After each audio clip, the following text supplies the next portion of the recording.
How you doing, everybody? Jim Gonzalez, EDI Support LLC. Today is Wednesday, November 11th, or oh my God, September 11th, which is a day that I remember oh too well in history. So, always on a day like this, I always want to pass out my condolences to all the families and people affected by 9/11. As being an American in the United States, it is a day that we should always remember and never take too lightly. So with all that being said, I want to jump into talking about some things with regards to decoding government mandates, why EDI compliance matters. There's a lot of people that sit there and don't understand how, a lot of people think, oh, well, the retailer is pushing this on me. But not understanding that behind the scenes, some of these things are not being pushed onto you by ultimately the retailer. They're coming through from legislation. They're coming through from government entities. They're coming through necessities of our surroundings and our environment and us as people. And we need to understand that some of these things are out of ultimately the retailer's choice or the end customer's choice or the manufacturer's choice or suppliers or whatever aspect you are in that certain industry. Some of these actually lead from the government.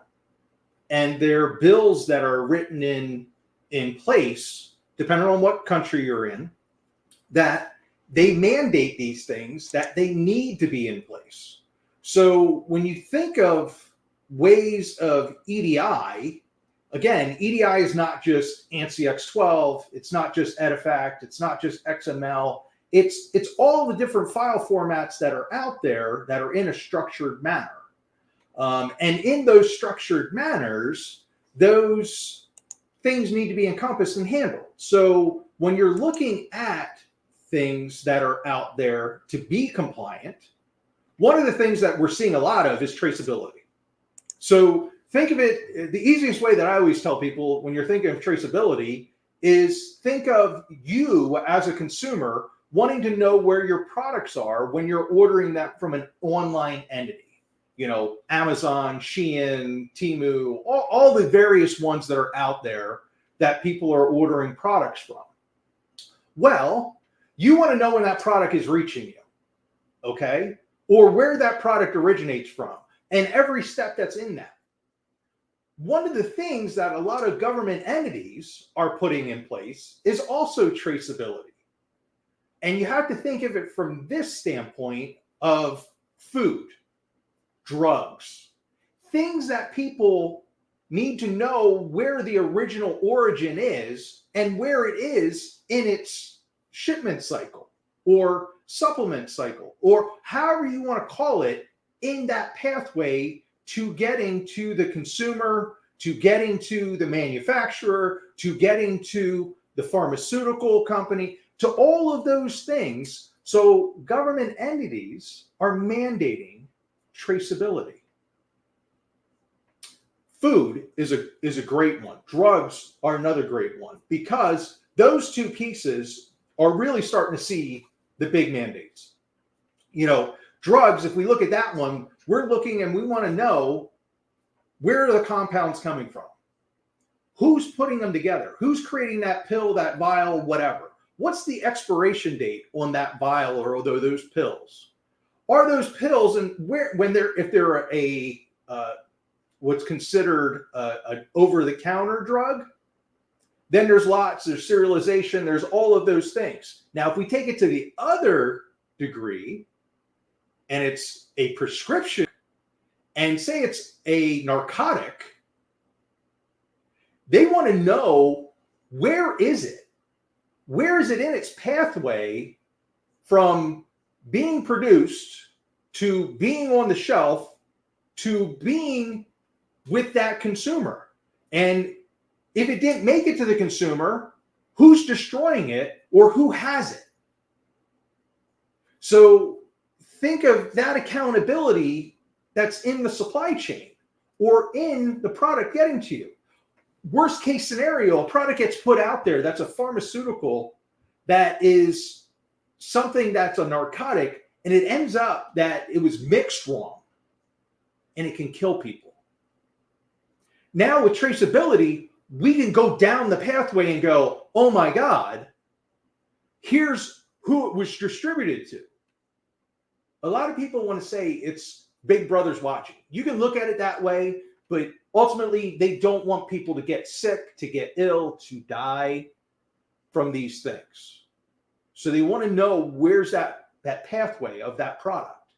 Also, just like food, we have different things and different breakouts that happen amongst our food that's being distributed, or alcohol. All of those things need to have traceability so that you can follow the pathway.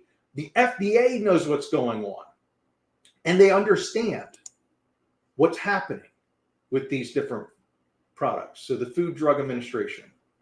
You're also looking at entities that are getting involved in it, that have been involved in it for a long time, and most people don't know who they are or understand what it is. And a lot of times, again, in EDI world, we're talking in abbreviations or, short terms, any of those things. So you'll hear like EPSIS. Well, EPSIS stands for Electronic Product Code Information Services. And it was developed and put together by an organization called GS1. Well, GS1 is global standards. So there's companies that you're going to see, like most EPSIS files, as we call it, EPCIS, is in XML. Some are in ANSI X12. So you're going to see different file formats that are amongst those different standards and ask-fors by these organizations. There's also companies and organizations that are part of it that are what they call for tracking and tracing. So think of that. You're also going to run across things that are known as FSMA, FSMA. What does that stand for? That's Food Safety Modernization Act. So they require electronic systems because they don't want people making phone calls. They don't want to rely, they want systems to talk to each other. They want, when you put a product on a truck and it say it has a GPS in it, that GPS or that electronic logging device gives an electronic record without the truck driver having to do anything other than keep his eyes on the road. So think about what you have going on there and how these things play out and how compliancy isn't just the retailer. They're actually organizations, government entities that are mandating these things. You have one that I talked about earlier, DSCSA. DSCSA. I always mess that one up, but I understand what I'm meaning, and that's the Drug Supply Chain Security Act. That's one that, again, a lot of pharmaceuticals, manufacturers, medical distributors, pharmacy distributors, a lot of organizations, shipping entities that are moving products from international to the borders of the United States or amongst the world that have to comply with these trade regulations and these understandings of, we want to know where it's coming from, and we want to keep digital records of all of this information. So in order to have digital recognition records, can't speak today, in order to have that information, we need to have systems in play, and we need to have EDI utilized, electronic data interchange. So extending file formats between one entity and another. So when you sit there and you think of, why am I having to do this? Well, there's rules behind it. There's companies that are helping or out there to help you be able to say, I'm in compliancy. A lot of big ones that are going across the world is really like e-invoicing. So e-invoicing, electronic invoicing, is mandated by a lot of different government entities. The U.S. government actually wants different sectors like defense and federal procurement to have e-invoicing in place. Okay, and there's entities that want you to do that to speed up payments, to ensure accuracy of the government transactions, for taxing and compliance. So e-invoicing could be mandated by large entities, the IRS, for large companies to do their tax filings. So again, it's not just in that retail realm, in that retail space. So a lot of people need to understand that this can come from all different areas, but again, it's into that EDI world. You know, when you're looking at transportation and logistics, you're looking at the U.S. Customs, you know, or also known as U.S. Customs and Border Protection, CBP. So those organizations, again, want to know what's coming to them. They want to handle things in what they consider the ACE system, or the automated commercial environment. And that helps to facilitate the trade process and ensures compliance with import and export regulations. So you have to know these things that are going on.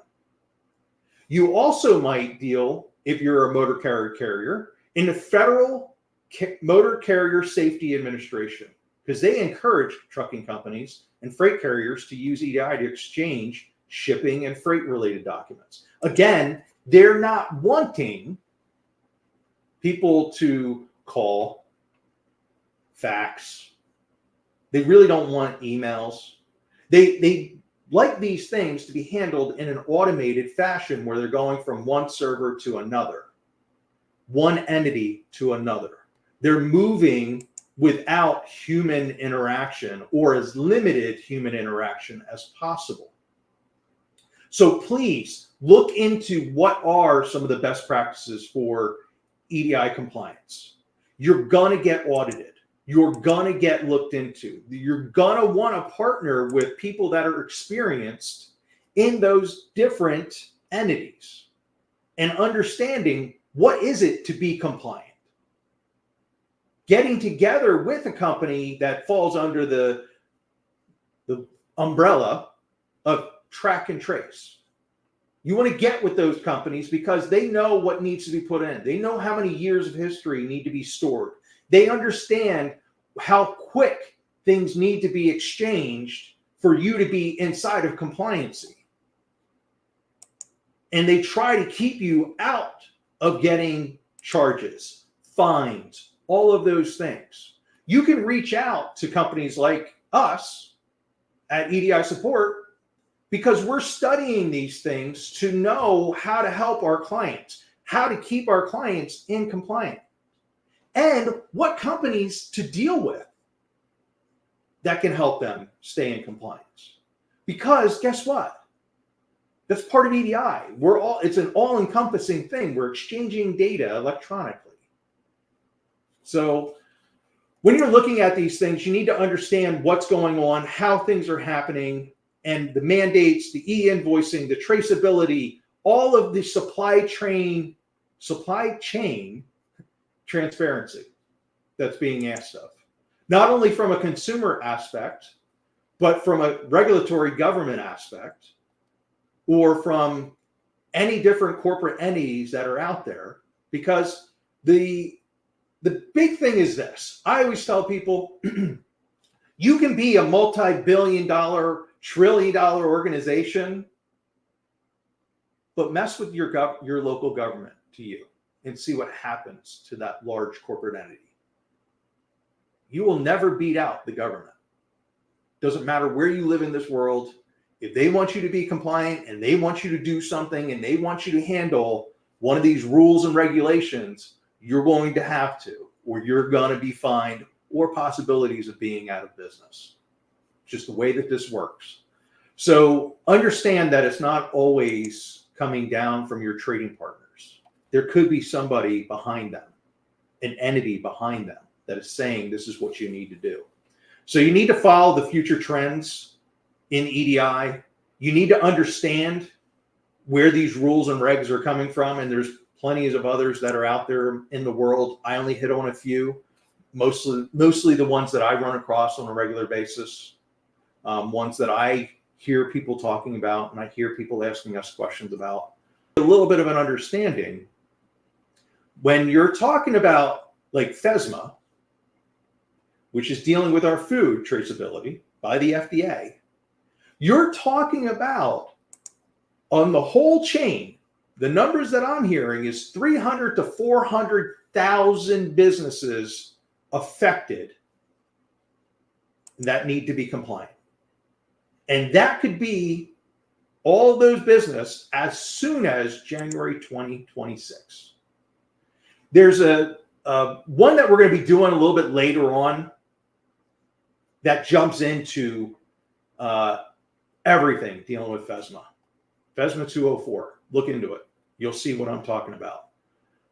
There's different compliances and rules that have to be enacted and have to be followed by the FDA for tracing our food origins, all of those things. And you'll see which ones fall under the different categories, what you need to do. Look into it. I'm just saying, if you are dealing in the grocery industry and you're dealing in that, that's going to be one that's going to come at you. If you're dealing in the drug and pharmaceutical aspect, you're already aware of what you're needing to do for the Drug Security Act. Those things need to be accomplished in a timely manner. Even if the federal government or the government entity keeps pushing that deadline, it doesn't mean that you get to sit back and say, I'm just going to wait. Because guess what's going to happen? Your waiting is going to get you behind the 8 ball.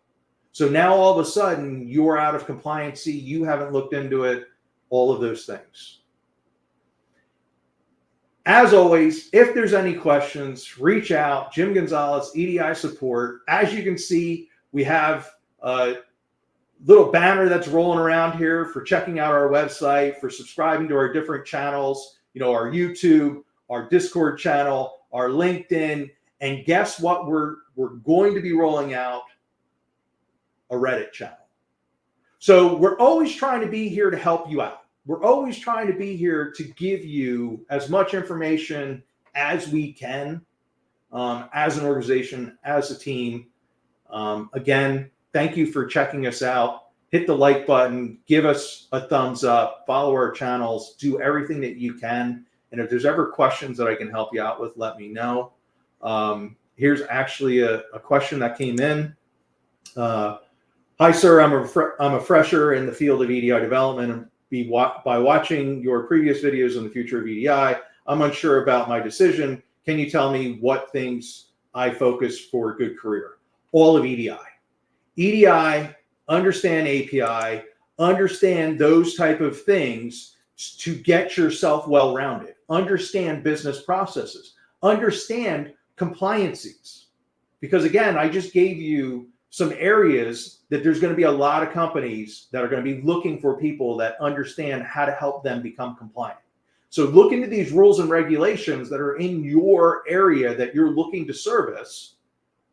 EDI, I truly believe, is a long-term career that you will have very fruitful. And if you're focused on that, the money's going to come with it. It's just the way that it works. It's just my experience. I've been doing this for over 26 years.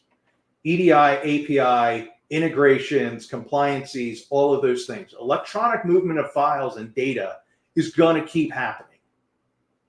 They want to get rid of human interaction and human intervention. Think of how often, and speaking as a dad with three girls,